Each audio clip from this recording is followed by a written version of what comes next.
Thank you, Mr. Chair. Gentlemen, thank you for being here today. Thank you very much for your service. It's a very difficult time. General Dunford, I was in theater with a handful of colleagues about the week before you were in theater. I was very disturbed at what I see going on in the ground. It's a very tumultuous time. Chairman Dunford, you did state that we need to take the fight to ISIL, and we need to continue the momentum.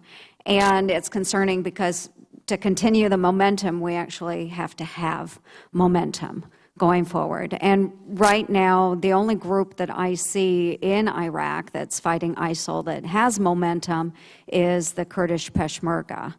And again, everybody knows how I feel about this. They've been great allies to us. And in testimony before this committee over the past several months, we've had many, many prestigious former military commanders and governmental officials, such as General David Petraeus, General Mike Hayden, General Jack Keane, and of course, former Secretary Bob Gates. And all of them agreed that we really do need to enhance our support to the Iraqi Kurds as part of a more comprehensive strategy against ISIS.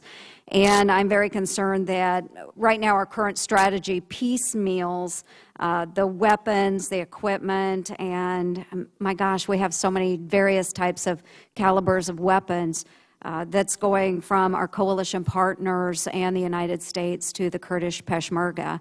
And as a logistician, as a transporter, supported those forces, our forces in Iraq, I know how difficult this would be for any army, that we are piecemealing so much up to the Peshmerga. So what is our strategy to develop a more capable Peshmerga force for the long-term fight for ISIS? Secretary Carter, if you could address that, please. Absolutely. You're absolutely right. The Kurdish Peshmerga are a excellent example of capable and motivated ground forces. And so they have taken and held territory. We support them, and most recently, of course, in the operation conducted this past week. With respect to equipping them, and from your logistics background, as you indicated very well, that rapidity and certainty of supply are very important to them. And we have a policy of routing equipment to the Kurdish Peshmerga through the government of Baghdad. And I think that's where the hinge on which your question turns, for the reason, to get back to what Senator King was asking earlier, that our approach to Iraq is to try to support a multi-sectarian government in Baghdad. So we're trying to do both, supply the Peshmerga and support Prime Minister Abadi as the leader of the country overall. Now, in the early days, that issue led to some delay in our supplies to the Kurdish Peshmerga. Those delays do not occur now. And so and by the way, it's not just us. I think there are more than 14 other countries that are shipping tons and tons of equipment to the Kurdish Peshmerga. And so I do not believe there now is a bottleneck in our supply to the Kurdish Peshmerga. We still do go through the routine of shipping through and with the permission of the government of Baghdad, for the very simple reason that we want to stick up for the principle of multi-sector. I do believe that we need to do a better job at this. General Dunford, just very quick, if I could turn to you. How do the Iraqi security forces or the Iraqi army, how do their maneuver fires and effects units compare to the Kurdish Peshmerga's units? I think the best of the Iraqis, the CTS forces, and some of the brigades we trained compare favorably to the Peshmerga. The Peshmerga also have very competent forces, but I think the best of the Iraqis are about comparable to the Peshmerga. Okay, and we're utilizing them to the best of our capability. We are, and Senator, that's an important question, because the one thing that the commanders told me is those brigades that we actually have put through training, there is a qualitative difference in their performance. There's 2 brigades, for example, surrounding Ramadi right now that have gone through our training program, and those 2 brigades have performed at a much higher level than the other units, as well as the CTS, the Counterterrorism Service, has also performed very well. So you believe that training and advising and assisting below the division level would be very important in any future operations? I do, from a training perspective in particular, yes, Senator. I do believe that needs to be part of our decision-making process as we move forward. Thank you, Mr. Chair. Thank you, Mr. Chairman. General Dunford, in your testimony, you went over a number of areas that we need to focus on in our fight to defeat ISIL, and you said that we need to do more to cut the flow of foreign fighters to ISIL. Can you briefly describe what we're doing now and what more we need to do in this area? I can, Senator. I had an opportunity. We have a team on the ground. They're part of a 10-nation coalition that's working on foreign fighters right now. But it's mostly a military view of foreign fighters. And so when I sat down and spoke to that team, you know, one of the challenges that became clear is that we really don't have amongst all the coalition kind of a common view of where the foreign fighters come from, how they move back and forth into the area, but more importantly, not much of a track on where they go once they leave back to their home country. So from my perspective, and this is an area that Secretary Carter and I have spoken to Secretary Kerry about last week, from my perspective, we need to do much more, one, to get a view of foreign fighters as a whole, and to make sure we maximize the legal, the military, and the political tools that are available to us to cut off the flow of foreign fighters. So is this an area that we're going to see some kind of a measurable improvement? Senator, for me, when I came back from my visit, there are 2 areas that I think we need to focus on to move the campaign forward, 2 of many. And the 2 that I personally engage on is, 1, foreign fighters, and the other is intelligence. So we're going to see some appreciable, measurable improvements. And I know you can't talk about the intelligence side of things in this setting. So, Secretary Carter, in response to a question, you said that the time frame for defeating ISIL is it better be soon. And from everything that we understand, this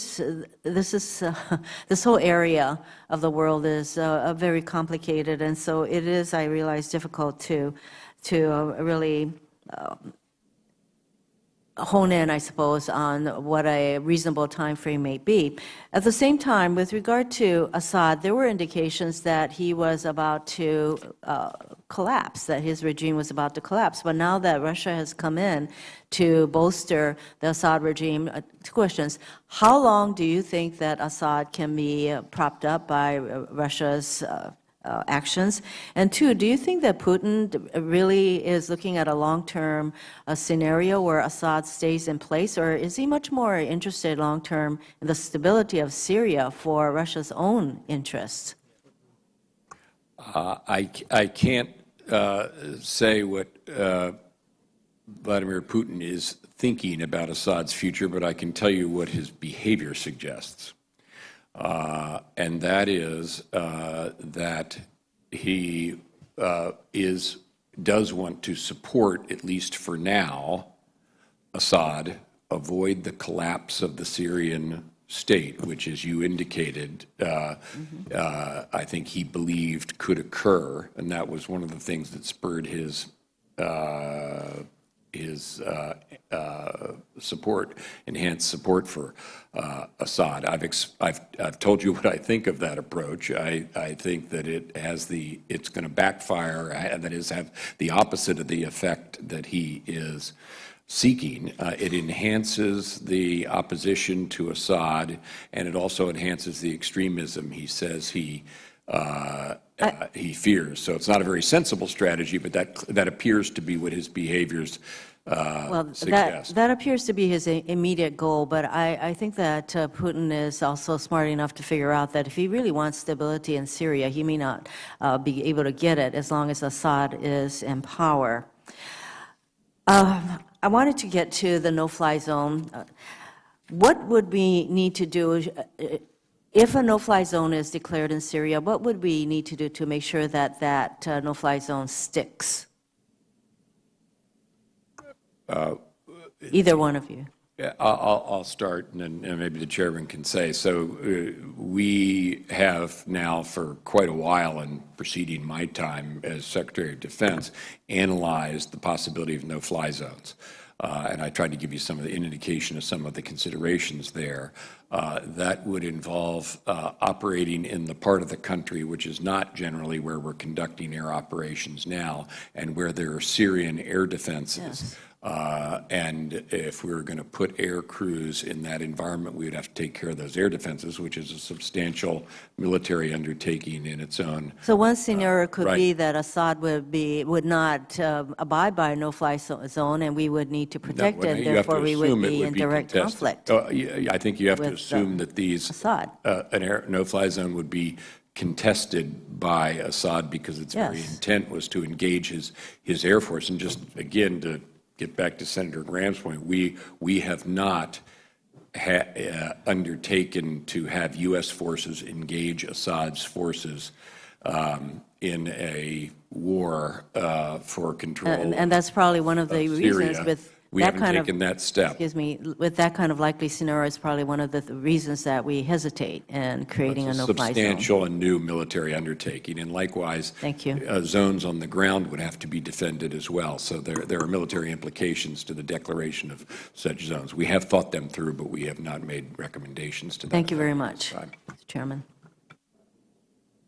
What you're saying is the strongest nation in the world with the most capable military can't even establish a no-fly zone to protect people from being barrel bombed by Bashar Assad. It's an embarrassing moment. Just to Senator be clear, Tillis. Chairman, we could do it. Of course we could do it. People like General Petraeus and General Keane and every other military leader that I know of. And we're talking about having to shoot down all we have to do is protect it and tell them not to fly into it. History shows that they won't if they're going to get shot down. Senator Tillis. General Dunford, Secretary Carter said that the Russian presence in Syria has not affected the pace or the scope of U.S. operations there. Is that because the pace is slow and the scope is narrow? How does that happen when we have the administration saying that we're not going to have any sort of conflicts with Russian air presences in Syria? It would seem like it is affecting the pace and scope. Do you agree with Secretary Carter? Senator, I do. We are because we're focused on ISIL, and the Russians are largely conducting operations to the west. We are not operating in the same area as the Russians right now, and we've had 2 or 3 incidents where we've had contact with Russian aircraft, and those preceded the memorandum of understanding that was signed on the 20th of the month. So I guess that goes back to what Chairman McCain said. A part of that is because we're not necessarily providing support to those who are not trained, who are trying to take the fight to Assad, but we're not specifically trained by us. Is that? That's correct, Senator. We're operating in 2 different areas. I want to get to Iraq, and specifically in your meetings in Iraq. First, I'd like an update on Iranian presence there, and then secondly, I've only been here for 10 months, and the discussion about having the Iraqi government re-engage the Sunnis is already a broken record. Over the last year, is there any tangible evidence that they've actually acted on the words of re-engaging? Yeah, Senator, with the caveat that we're not satisfied with the outreach to the Sunni and very aware that that's a necessary condition for us to be successful, is that we actually do have an inclusive government, inclusive of the Sunni. There has been some progress. For example, in the Anbar province, there was an agreement to train and equip 8,000 Sunni. We've had about 5,000 that have been identified, have been recruited, and have been trained of that 8,000 number. So and that's slow progress. Is that more transactional? Sorry, General Dunford, I want to be sensitive to time. Is that more of a transactional win, or are you seeing any sort of systemic changes that are going to make sure that remains sustained and that we build on it? I can't tell you that I've seen systemic changes, Senator. I don't think there is any. What about the Iranian presence in Iraq right now? Where are they? What are they doing? And what should we be concerned with? Well, they still have the provisional forces that are there. Is that still around 1,000? You know, Senator, the numbers have been bounced around. I think it's been more. You'd say 1,000. Yeah, I think there's more than 1,000 Iranians that are on the ground in Iraq. And in Syria? In Syria, we think the numbers are probably something less than 2,000, is our assessment. Secretary Carter, I appreciate you mentioning Sergeant Wheeler. I know that he was from Oklahoma, but he and his wife and 4 sons, including a 3-month-old, live down in North Carolina. I think that in that particular operation, you made a comment that those are operations that are probably occurring frequently, if not on a daily basis, but frequently, and American soldiers are at risk. In my opinion, I think the Peshmerga would consider that a combat operation. Do you consider what Sergeant Wheeler was doing a combat operation? Sure, he was killed in combat. That wasn't the intent, obviously. He was accompanying those forces. But when he saw that they were running into trouble, he very heroically acted in a way that all the reports suggest spelled the difference between the success and failure of that important mission. So it truly was a my final question, I want to start with General Dunford. General Dunford, were you consulted by the President before he vetoed the NDA? I was not, Senator. Do you consider the NDA being, having been passed either positive or negative to the men and women in uniform in your efforts? Senator, I think my job is to identify the requirements that we need to support the force. Do you think some of those requirements were fulfilled by our passage of the NDA? Absolutely, Senator. Okay, and Inside as the a result of the veto, those requirements are not going to be fulfilled unless we can come up with a solution? Unless there's a solution, Senator. Thank you. Senator, or Secretary Carter, were you consulted by the President before he vetoed the NDA? I was, yeah. And what was your recommendation to him? My recommendation was to support his veto. Was to support his veto? I supported it. I'll tell you why. That was going to be my next question. Sure. Two principal reasons. The first is that and I started saying this in March, and I believe it. Mr. Carter, I'm going to be out of time. There may be other people following Well, let me up just with tell it, you but what those two, it's an important finish, and then subject. to the extent the Chair will let you continue, I will defer to him. But are you telling me then that you think that the President's veto leaves our military of the NDA better off than with it? The President's veto of the NDAA is something that reflected 2 facts, just to get back to what I was going to say. One is that we need, and I believe the Department of Defense needs, budget stability greater than a 1-year horizon. And so taking and a a step foundation back, of base funding that is adequate. Mr. Secretary, nobody for our on this needs. committee disagrees with you. That's a well-worn path in discussions. It goes all the way back to sequestration.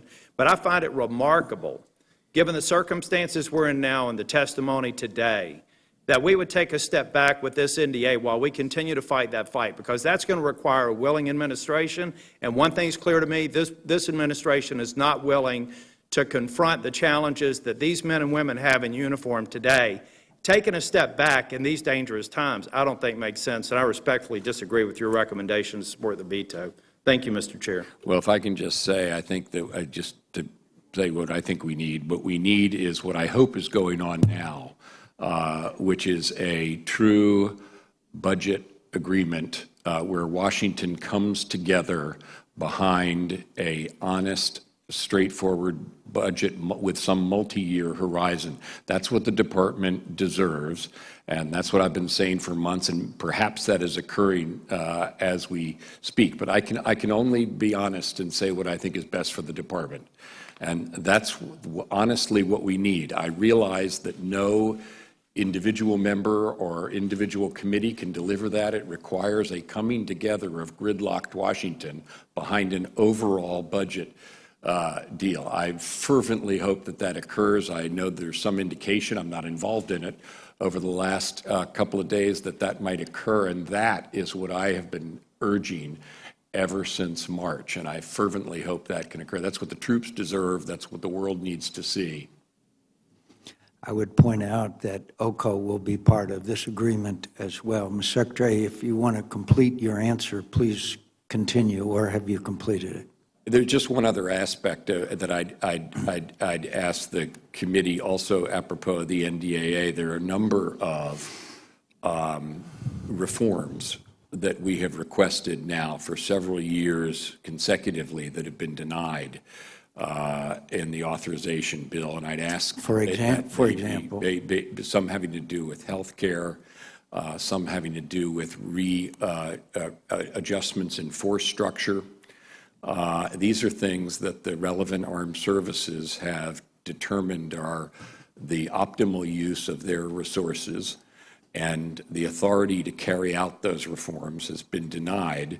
And I just appeal to you not to allow those reforms, because it is the professional judgment of the Department of Defense that better use for those funds can be had. And in years when it's difficult to find funding for the federal government, and I understand all the reasons for that, we have to use every dollar we do get to best use.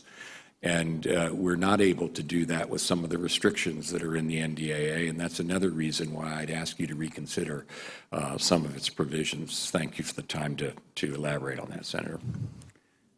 well, I'd also point out that there's about $11 billion in savings, including a mandatory 7.5% per year reduction in headquarters staff, which we'll be glad to show you the dramatic growth in those, tooth to tail, and many other reforms that have been made. And I look forward to looking at further reforms with you as we begin new hearings when we resolve this issue, and further very necessary reforms that we feel are called for. And I'm proud of the reforms, frankly, that in a bipartisan basis this committee enacted. I am proud of the fact that we have dramatically revised the retirement system. I am proud of the fact that we are finally trying to get a handle on the cost overruns that has characterized acquisition practices. So you may have some concerns.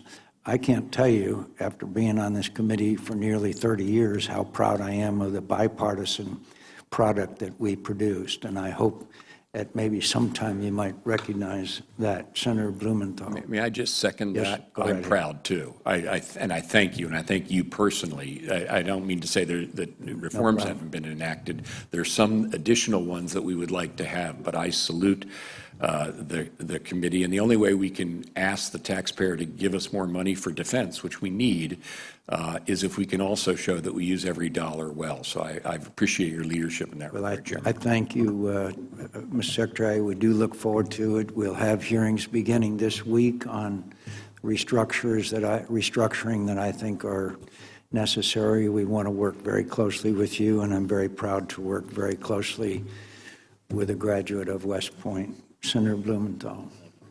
Thanks, Mr. Chairman, and thank both of you for your service to our nation and for your candid and forthright answers today in an area that is exceedingly difficult.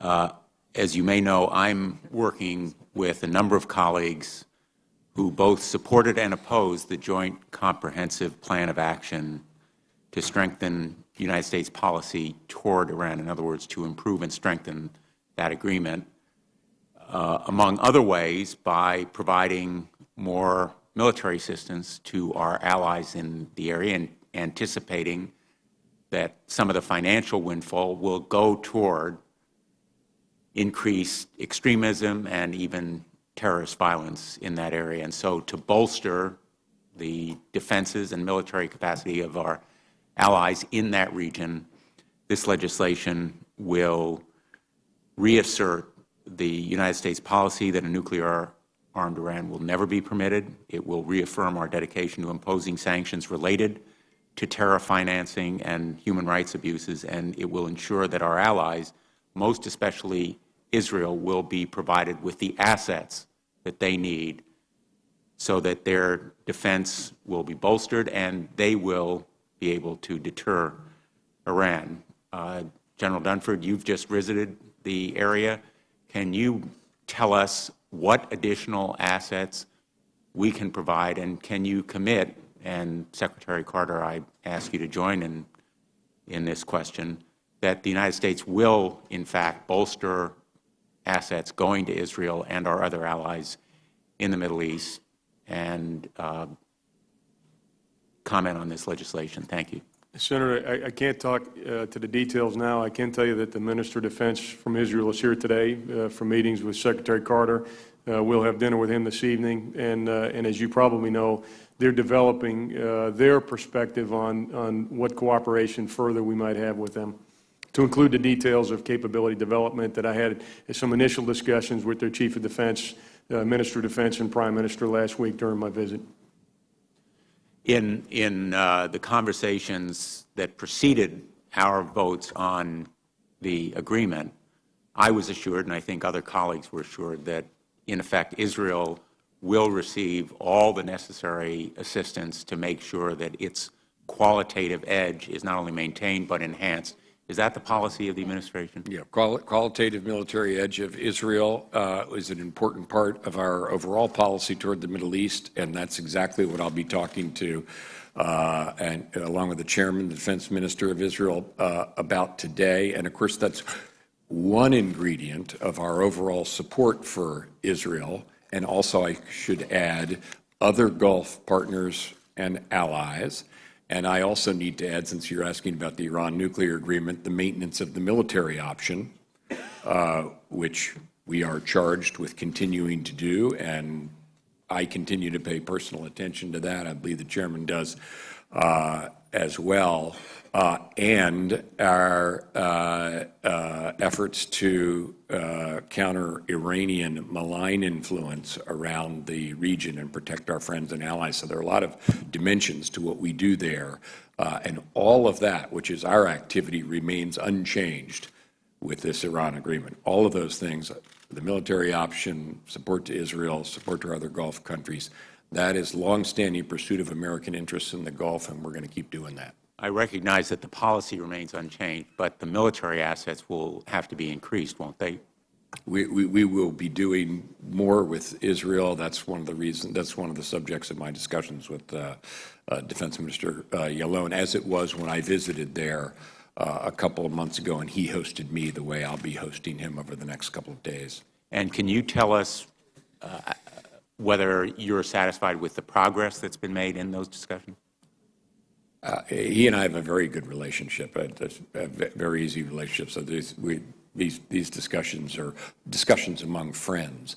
We do things with Israel and have a closeness there that we have with very few other countries around the world. And I can't go into all the details here, but we can share them separately. But it's a very close defense and a trusted defense relationship. I would appreciate your sharing those details in a different forum. I am very interested in the details of the discussions that are underway now, and I want to be satisfied that we are fulfilling the commitments that were made to myself and my colleagues in the course of our discussions before the Iran agreement vote. Thank you very much to you both. Thank you, Mr. Chairman. Senator Sullivan. Thank you, Mr. Chairman. Thank you, gentlemen. Like Chairman McCain's statement today, General Petraeus was here recently, and in his testimony, he also emphasized that in the Middle East there's no easy answers, but that inaction has costs, whether it's others filling the vacuum like we're seeing with Russia and the Middle East and in Syria, or whether U.S. credibility is undermined, especially when inaction contradicts policy statements. I think this is and I think most of the members of the committee see this as a significant problem, not only in the Middle East, but beyond. General Dunford, do you believe that inaction has its own costs, and how does the U.S. military weigh the costs of inaction, of doing nothing, when you're presenting options to the President for options on what we should be doing in the Middle East? First of all, Senator, I absolutely agree that inaction is unacceptable when we talk about protecting our national interests, so there's no question about that. And with regard to when we provide military options to a particular challenge, absolutely, I think it's my responsibility to clearly articulate both the opportunity cost and the risk associated with not taking action against a particular issue. Thank you. Secretary Carter, many members of the committee have been concerned about U.S. inaction in another part of the world, in the South China Sea.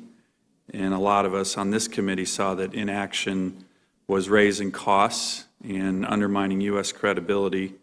There was a number of us who were complimentary of your speech at the Shangri-La Dialogue. I was going to express concern about that, but just read in the paper about the freedom of navigation operation that we evidently conducted inside a 12-mile zone of a built-up Chinese island just yesterday. Is that true? Did we do that? We have made a commitment, and I appreciate your support, as part of our rebalance to the Asia-Pacific, which is so important to America's future. We're doing more at sea. We're doing more in the way of presence. And just to give a general answer to what you said, we have said, and we are acting on the basis of saying that we will fly, sail, and operate wherever international law permits. Did we send a destroyer yesterday inside the 12-mile zone of one of the... that. There have been naval operations in that region in recent days, and there will be in the weeks and months. Inside the 12-mile zone of a I don't want to built comment on up... a particular operation, but... You don't want to comment? It's all over the press right now. I'm sure it is, but we reserve the right to conduct. If we do that within a built-up island that was an undersea submerged rock, is that consistent with international law? Yes, it is. So should we be doing that on a regular basis in terms of freedom of navigation exercises? We will fly, sail, and operate wherever international law permits and whenever our operational needs require. It'd be good to know, just for the committee's will. perspective, whether or not the press reports are accurate of what we did. Let me ask another question about another area in the world where it seems like U.S. inaction clearly seems to be inviting more Russian aggression, where Russian actions are changing facts on the ground.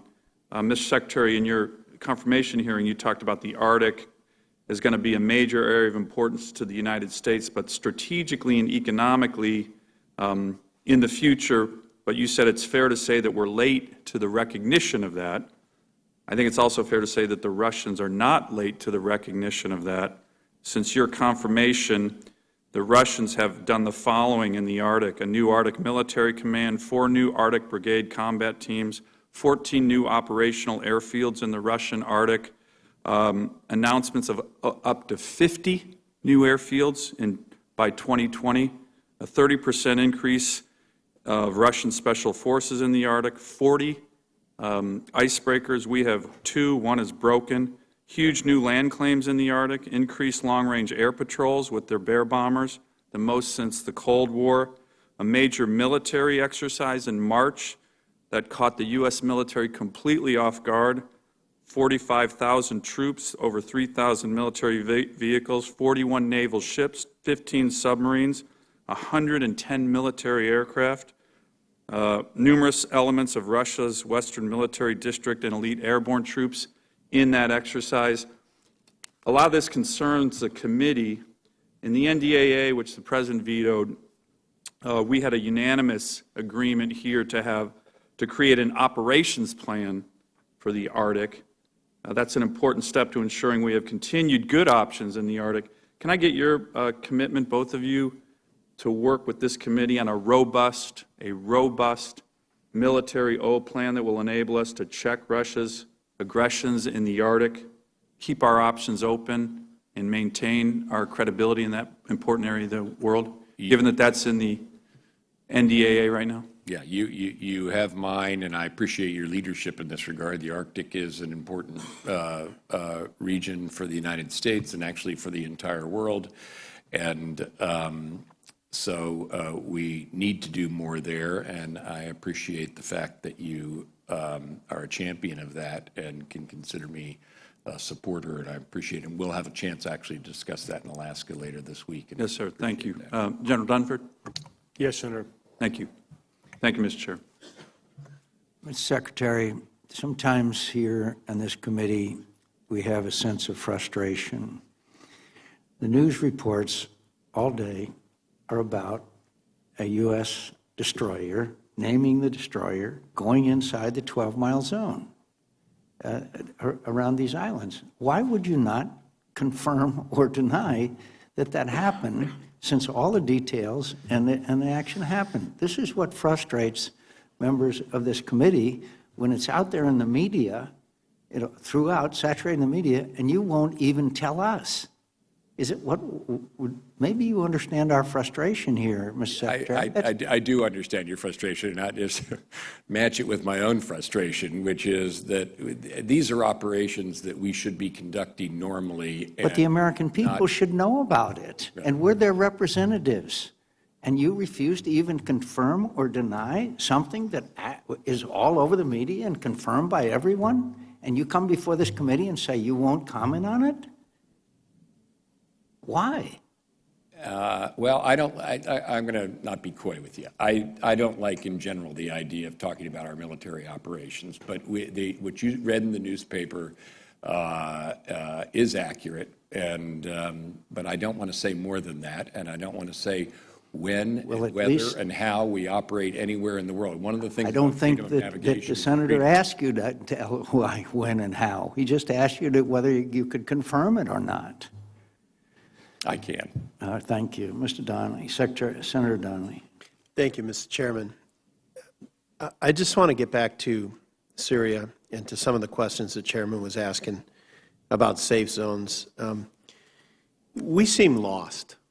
We seem lost and at confusion about what to do next, unable to put any real marker down or have any plan for success. The people are voting, and they're voting with their feet. They're leaving.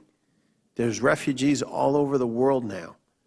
And we have the opportunity to set up safe zones. And what I hear is we're worried about the Russians, we're worried about the Syrians, we're worried about all of these things. I mean, at what point do we put a plan together, execute the plan, tell them what we're going to do, and say, stay out of the way? With respect to a safe, I distinguish a safe zone from a no-fly zone. A safe zone is a zone on the ground. We have analyzed them and discussed them with partners in the region. They are principally not in regions where we would expect them to be contested so much by Assad as by ISIL and al-Nusra, and therefore they have to be defended against that threat, and that's a military undertaking. Then are we unwilling people to... in the region who, we have not made that recommendation. At what point, how many people have to leave before we make that decision? Senator, let me go back. It's going to if you create a zone like that, then you do have to ask who is going to come into the zone. Are there people who have left Syria who are going to return to Syria from Turkey or Europe to occupy a zone from which they didn't come? Are there people elsewhere in Syria who are going to come to that zone? So you do have to ask yourself, for whom would it be attractive to be in such a zone? And then secondly, who is going to probably some of the folks in Germany and in other countries who would rather have stayed in their own country. If they wish to return to the part of the country for which the zone, in which the zone is created. But again, it would depend on where it was, and it would be contested. Well, let me ask you, in barrel bombs, we've talked about this time after time here.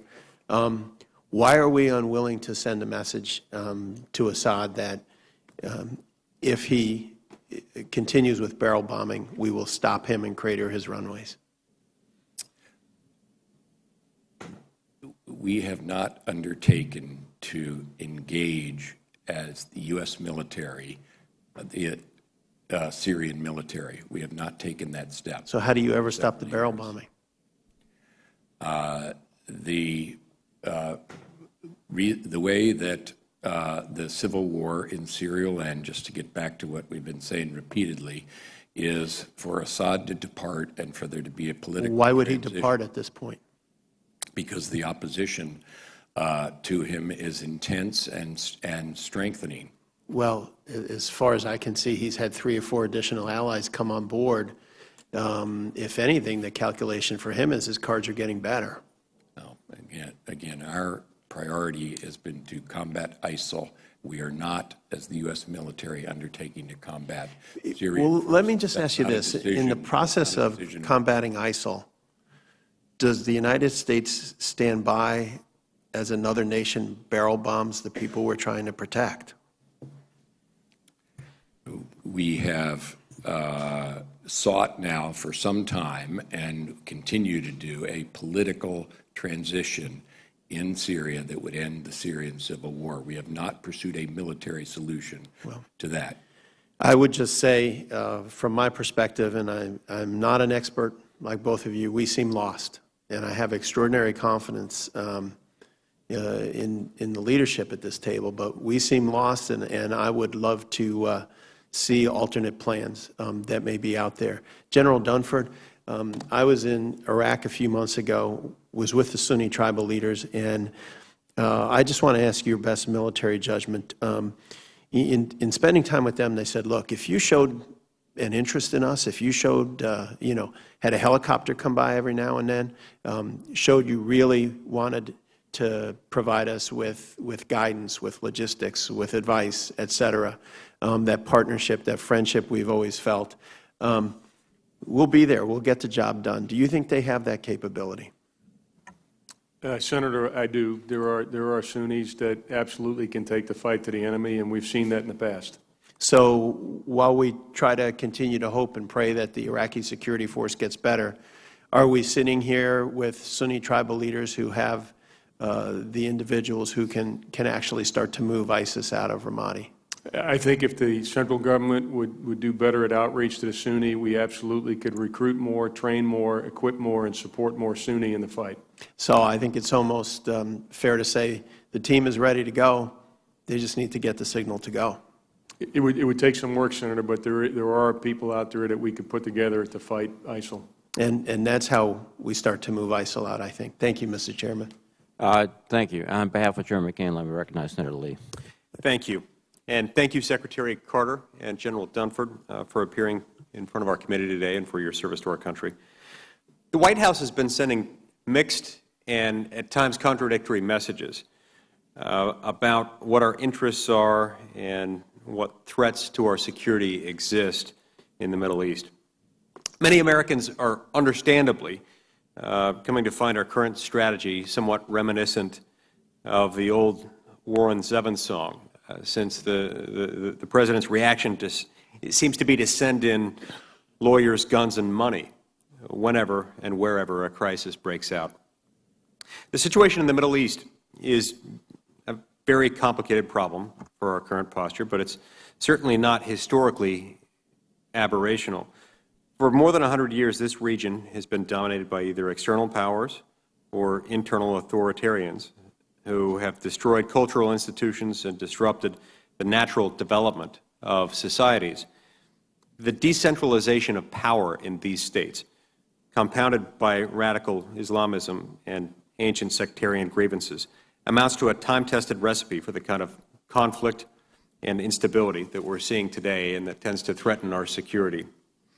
We continue to receive mixed, contradictory reports about the effectiveness of ongoing efforts to retain, train, and equip the Iraqi security forces.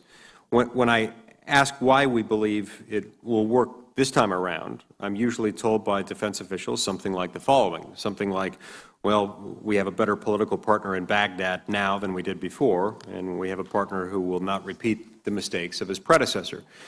Now, this is not encouraging, as we know how quickly political institutions, political situations and calculations can change in the Middle East, particularly right now.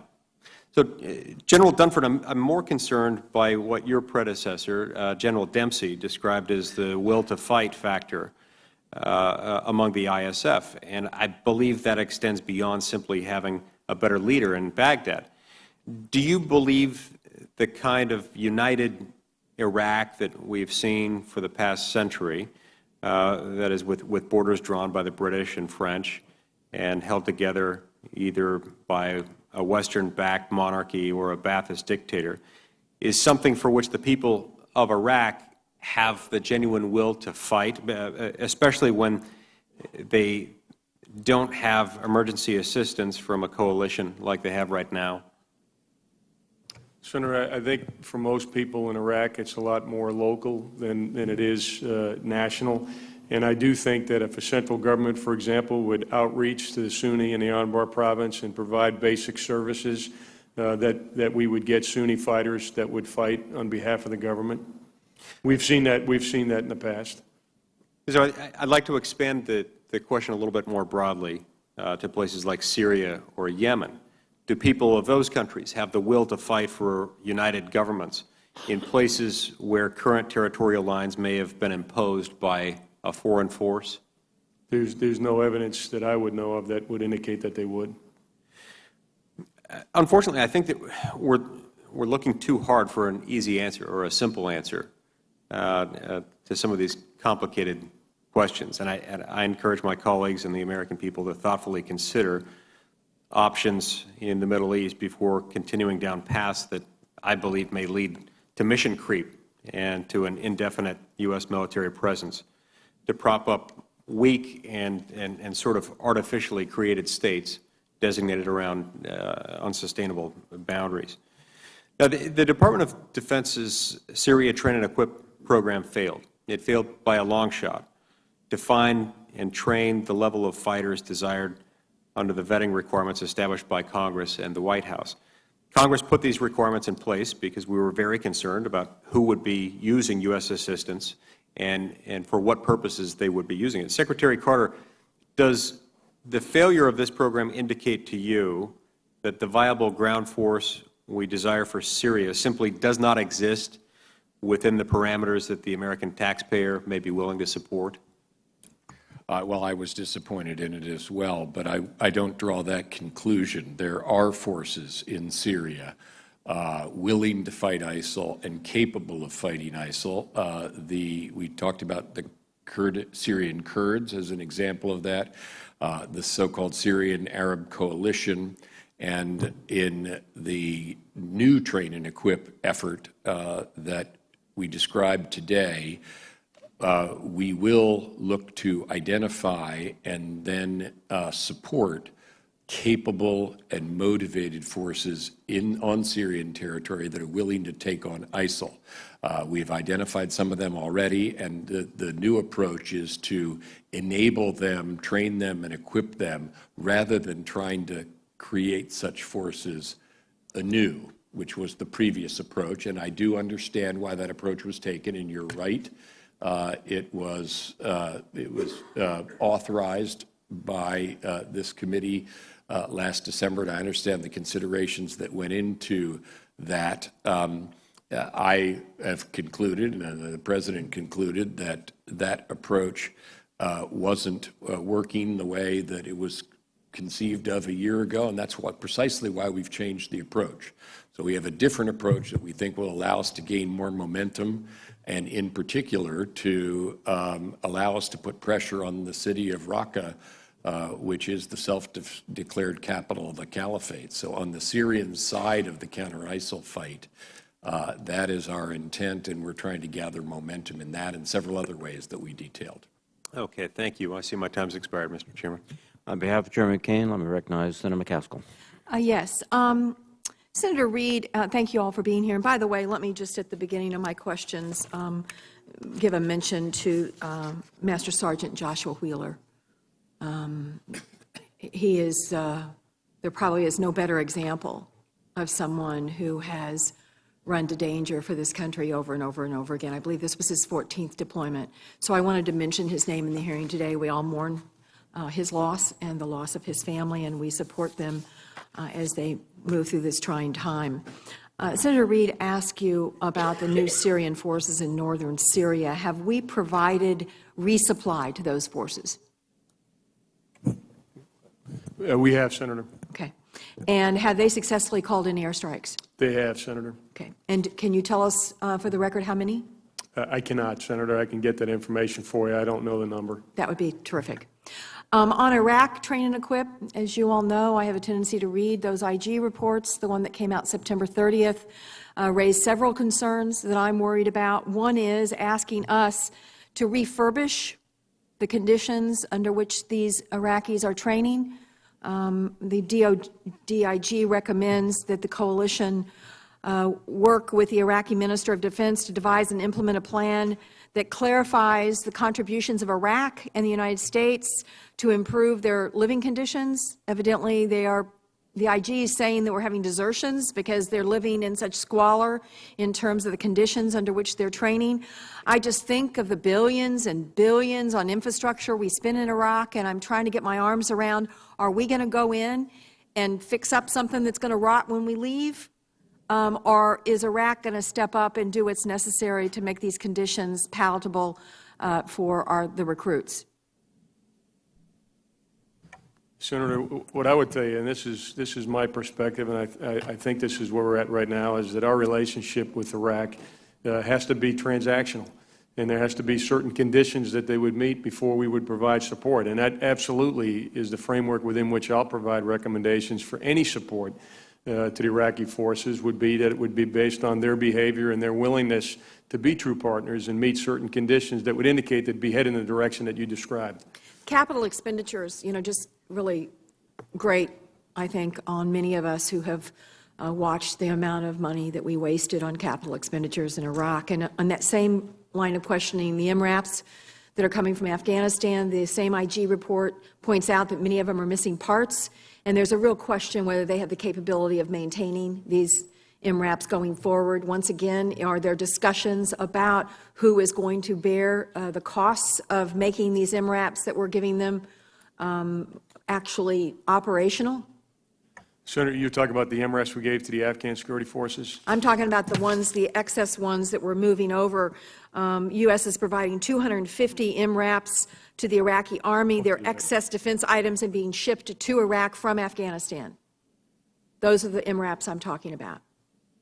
Yeah, I can't comment on what the arrangements are, but I'll get that information for you, Senator, in terms of what arrangements were made as we've given them. Typically, when we provide that equipment, it's in as-is condition when we provide it to another country, and I assume that's the rule. I just want to make sure we're not going to the expense of sending them something that isn't operational, that we don't want to have to spend a lot of money to fix up, and secondly, that they don't have the capability of maintaining.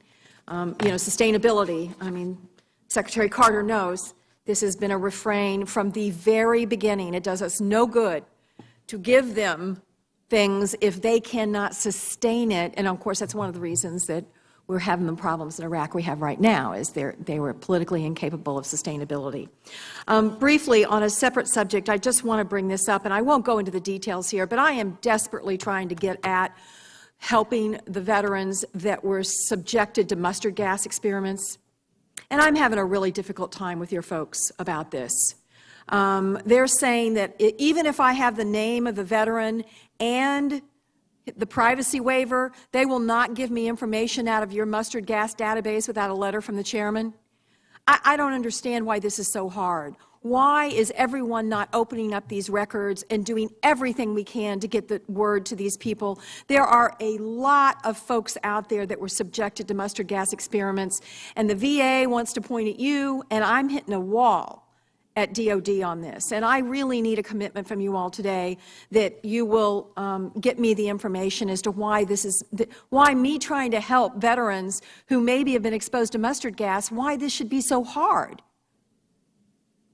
Would you all be willing to make that commitment that you will work with my office instead of they just keep throwing up roadblocks? I've been at this Senator, for months. I'm not familiar with this issue, but as always, we'll make sure that we support your request. I'll look into it and with the chairman, and we'll get back to you as appropriate. And I've been waiting since July for evidence to back up your claim that there was justification for the $36 million, 664,000 square foot building in Afghanistan.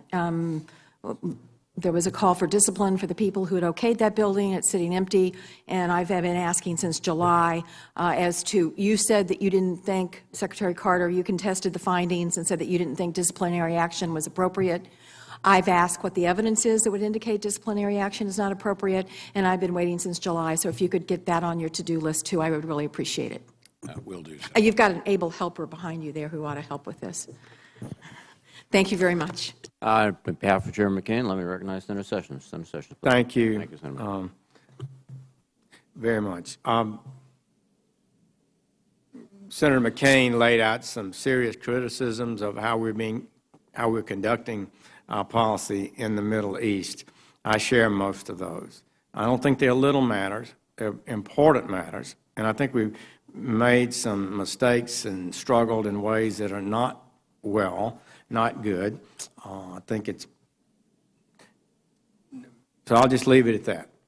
What I'd like to address today is the need for a strategy long-term in the Middle East. I asked Kenneth Pollock of the Brookings Institution several months ago. He had mentioned in his statement this may take a long time. So I asked him the whole problem of extremism in the Middle East, this spasm of violence we're seeing throughout the entire region, how complex it is, and I asked him, and so I followed up with him and said, so you're saying this could last 10, 20, 50 years? And I remember very vividly, he looked at me and he gave an answer you don't often get. Yes. That was his answer. So do we need a strategy, a long-term strategy that could deal with that? I've asked that question to Walter Russell Mead, and he said he'd never seen us as a nation be so unfocused in a strategy, the historian that he is. The entire panel, I believe week before last, General Jimmy Jones, President Obama's National Security Advisor, General Keane, Ambassador, another scholar, all agreed that we need a strategy, and we really don't have one. Then I asked Secretary Gates last week, and this is what he said that I think is relevant.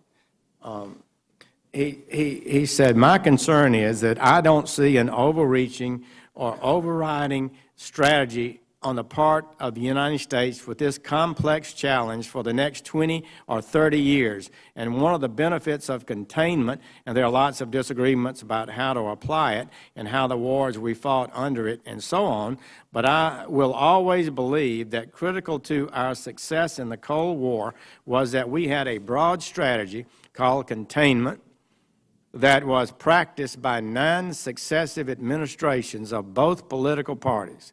It had bipartisan support, the general notion of how to deal with this. So we don't have anything like that with respect to the Middle East. And I think that is long, and so we're kind of dealing with each of these crises individually, rather than backing up and saying, what's our long-term game plan here?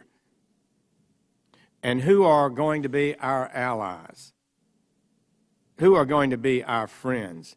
Where do we contain? Where do we let it burn itself out? We just haven't really addressed those long-term questions because it seems to me we're thinking strictly in the short term of month to month. Well,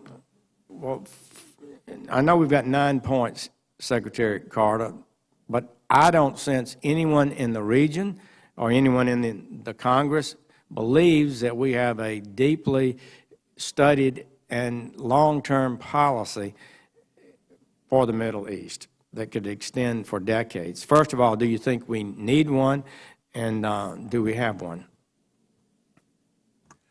We have a strategy toward the Middle East, and many elements of it are, in fact, of long-standing, decades long-standing.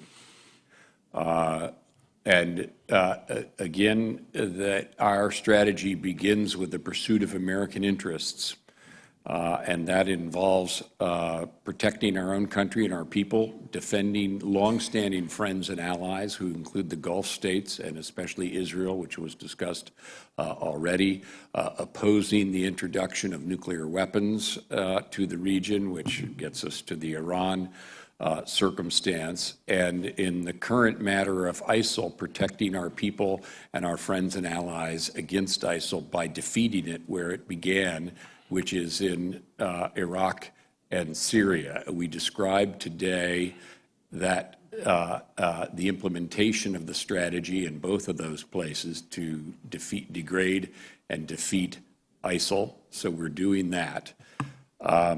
So it is a complicated region. I called it kaleidoscopic in my statement, but American interests are not unclear. They're clear, and our strategy is intended to pursue those interests, and that is what we're doing in strengthening the pursuit of that strategy is why the chairman and I have been describing to you today the new steps we're taking in Iraq and Syria and with respect to unilateral actions. Well, I know that's the position of the administration, but frankly, our Middle East allies that we talk to and come and visit us don't feel confident that they know what the long-term goals of the United States are. Were they to defend Iraq against ISIL, who we'd shared shoulder to shoulder General Dunford for a decade? We're going to pull out all troops, apparently not now in Afghanistan, regardless of the situation on the ground. What of our red lines in Syria? Are we going to honor those? Look, you can say that, but I think it's clear that confidence and understanding of where we stand and what we're going to do for the next 10, 20, 30 years, as any leader of a Middle Eastern nation has got to think, and as we should think, as a great nation, I don't think we're there. So I really believe more work needs to be done. I'm talking to my colleagues in the Senate. I believe we can reach a bipartisan policy. I really do. I don't think it's impossible, and I'm going to work toward that goal. One more thing, my time is over, but I believe the Defense Department may underestimate the critical nature of the refugee crisis. This is not like Iran-Iraq war that went on for many, many years. This is impacting Europe right now.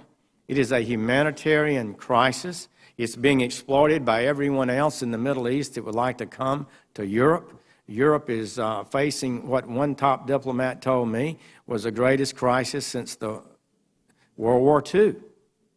And I think we've got to think about this safe haven, these safe zones, and get busy on it. And if we General Petraeus said it might have to have some of our people at risk defensively to try to protect those areas, but we wouldn't take a lot. You and I talked, Secretary Carter, about it.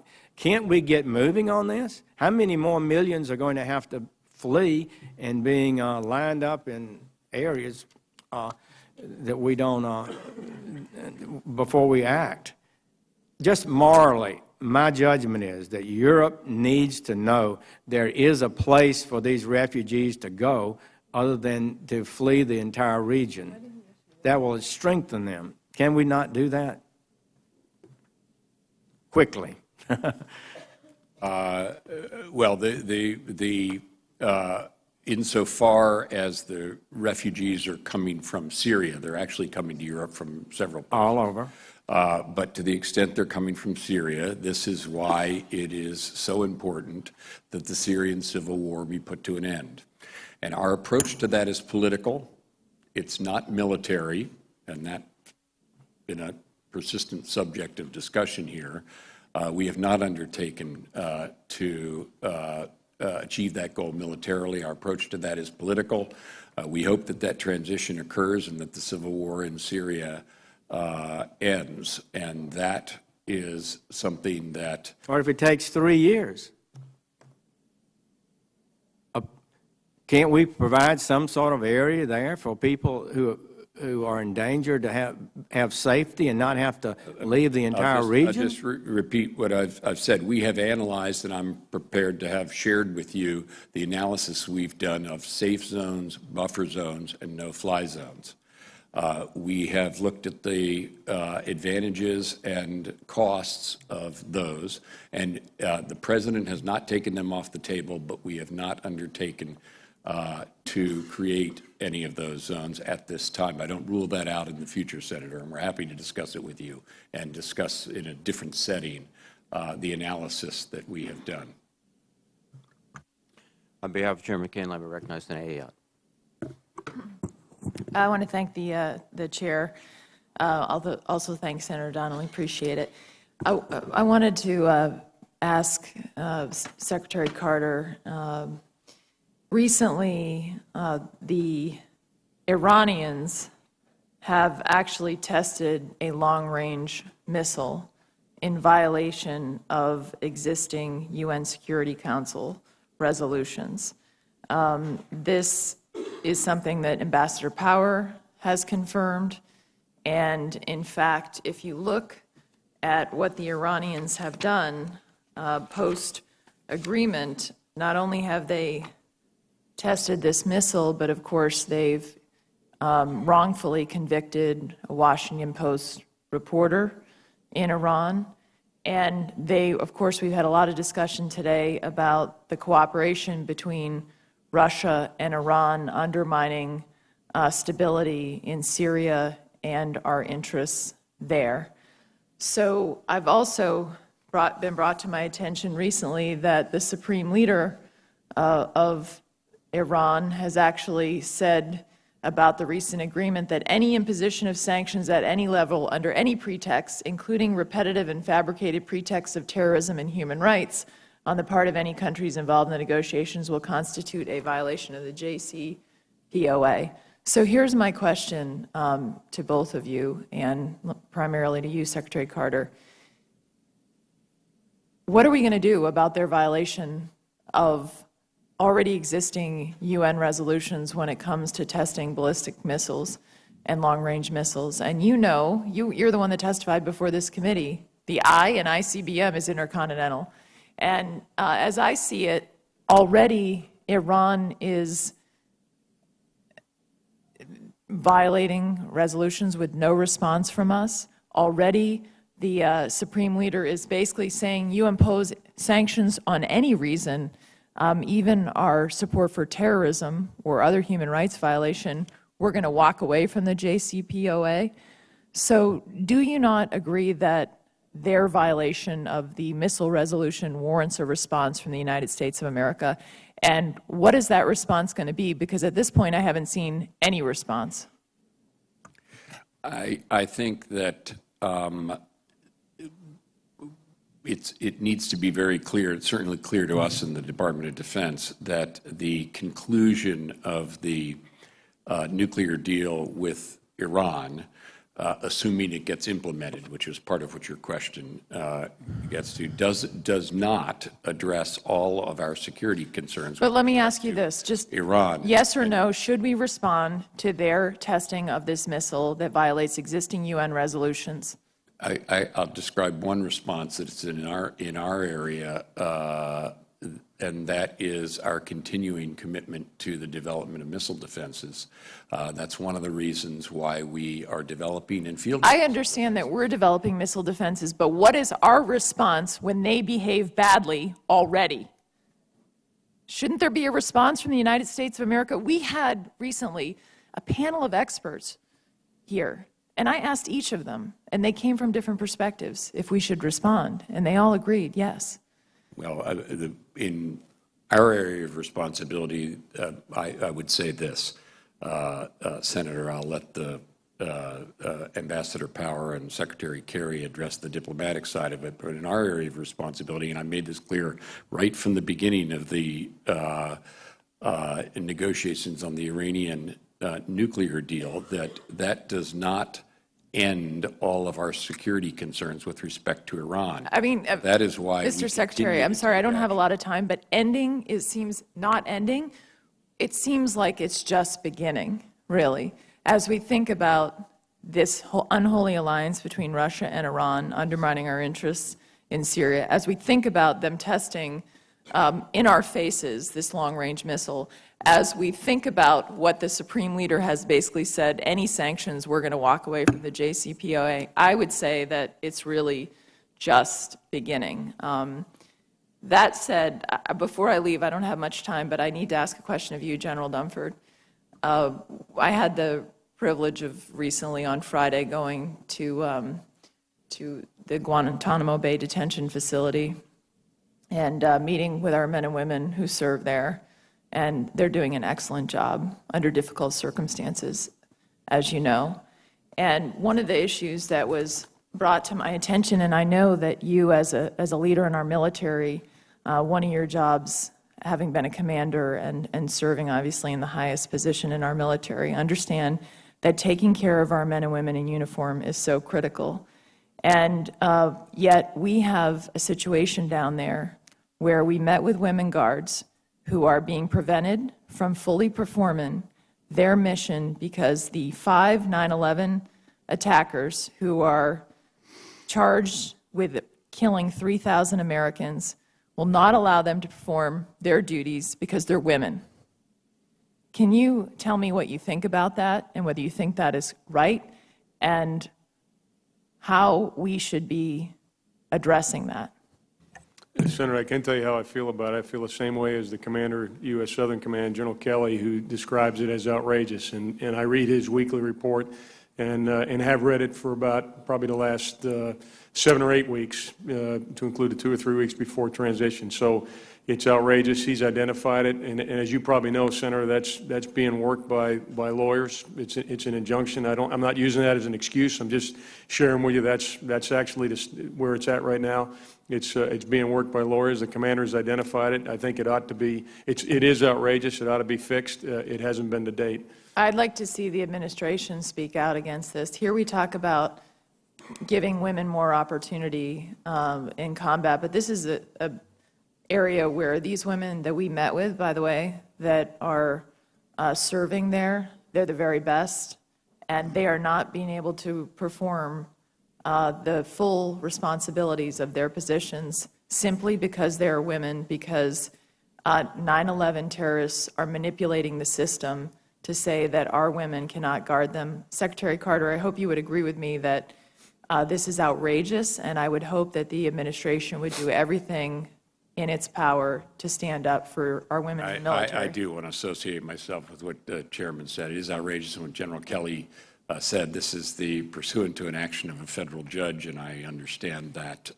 But if you're asked, I think it is counter to the way we treat service members, including women service members, and outrageous is a very good word for it. I appreciate both of you being here. Thank you.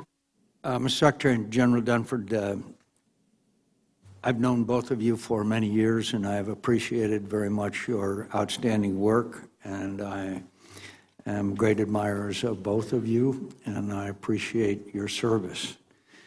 But could I again caution you, Mr. Secretary, it isn't helpful to our relations and members of this committee when there's a widely spread story stating the name of the ship, where it went, how it went, and then you come and tell us that you can't confirm or deny something that is out there in the media.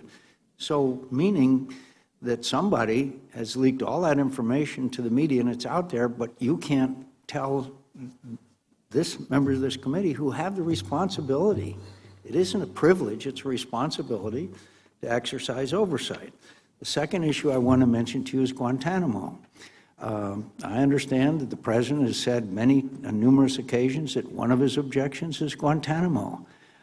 You and the President's top aide came to my office and said you were going to give me a plan. I've always favored closing Guantanamo for a whole variety of reasons, and yet we still haven't got a plan from you. In fact, not only not a plan, until I asked you about it specifically, there was no communication.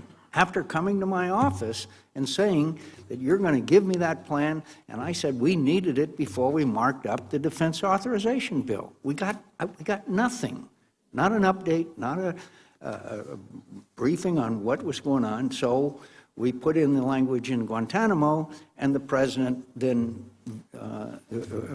voices his strong objection to Guantanamo. Finally, this issue of whether we are protecting those people who we are asking to fight against Bashar Assad and ISIS. Isn't it true that we've dropped munitions, General Dunford, to a group of people who we are supporting in Syria? It is true, Senator. It is true. And yet, are we going to protect them from Russian air attacks? Senator, we have the authority, we have the capability, and we have options to defend the forces that we've. But is it true that the Russians are already attacking them? The ones we have trained, they have I'm not asking the ones we trained, the ones we dropped munitions to. No, the Russians have not attacked the ones we've dropped munitions to, Senator. They have not. No, Chairman. And they have not. To make sure that you and I are speaking of the same group, the group I'm referring to is what's known as the Syrian Arab Coalition. They're operating in the northeast part of the country, north of Raqqa, and we recently provided resupply to those individuals, ammunition. And if they're attacked by the Russians, we'll defend them. Senator, we have the capability to do that, and we'd provide options. I can't answer that question. They'd be interested. They'd be interested in knowing. I think if we're going to give them equipment and ask them to fight, and then they're going to be, we can't answer to them whether we're going to protect them or not. I don't think, I think it's a degree of immorality. So anyway. Chairman, may I, on the 2 points you raised, just take a moment. First of all, again, I don't mean to be coy about the ship sailing, and I know things are in the newspaper. I'm just going to tell you where I'm coming from on that. It has nothing to do with this particular operation. There are all kinds of things in the newspaper that that should not be in the newspaper. I don't like to talk about military operations publicly. You are, of course, entitled to know everything and be briefed on everything. But talking about things in a public setting, I'm in general not in favor of, so I don't want you to think I'm being coy or evasive. But what is classified about it? What is it that you wouldn't want? I mean, it's, in fact, I think literally every member of this committee applauds it. So I'm not sure that what the reason is why you wouldn't want to just state what has already been from somebody that works for you, okay, the name of the ship, where it went, when it went, how it went, but yet you won't tell us. That causes frustration, Mr. Secretary. All right. Well, I don't mean to cause you frustration. I just wanted you to know where I'm coming from. Well, I hope you understand our frustration. I do, but it may be my hesitation is excessive, but I don't like to talk about military operations in public, and perhaps this one should be an exception. But let me go on to the other thing you said about Gitmo. I, too, favor, like you, closing Gitmo if that is at all possible. That because some of the detainees in Gitmo cannot be safely transferred to another location. In order to close Gitmo, as you know, we would need to find a location in the United States or locations in which they could continue to be detained. What has taken the time, Chairman, is that we had to survey a number of sites. We've done that at a number of sites around the country. We've completed that, and we had, some of those are Department of Defense sites, some of those are Bureau of Prison sites, and we needed to have them nominated by the Justice Department and then to do the site surveys there. All of that took some time. That process is now complete, and I expect you'll get your proposal shortly. I understand, but I would have appreciated an update. And the cynicism over on this side at the Capitol is, to my view, somewhat justified because the law was broken when Mr. Bergdahl was swapped for 5 people. The law required that the President of the United States notify the Congress of the United States, and he didn't do it.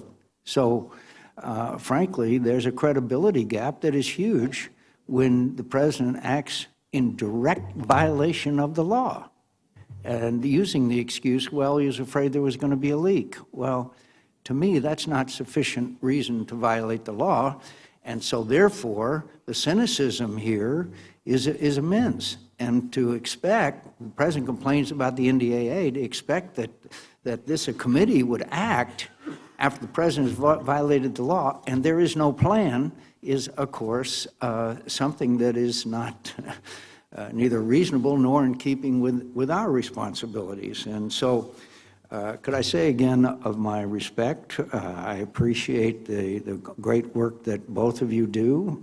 As I said, we've known each other a long time.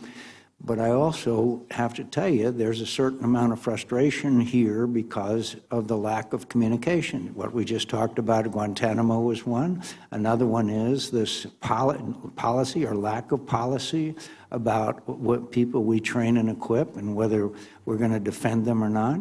The lack of a strategy to say that we can have to take out Syrian air defenses in order to establish a no-fly zone is simply not true. You can ask, I'll ask any military expert, that's not true. You don't have to take out Syrian air defenses. It's Syrians that can't fly into our places. And we've had military members like General Petraeus and General Keane and many others who obviously have a very different view of the whole issue of what we're going to do, which by doing nothing has triggered a flood of millions of refugees, which is a problem we're going to be grappling with for many years to come. It didn't have to happen. Well, I look forward to more conversations with you. I appreciate you coming to the committee. I appreciate your service, and this hearing, I'm sure you'll be glad to know, is adjourned. Thank you, Chairman.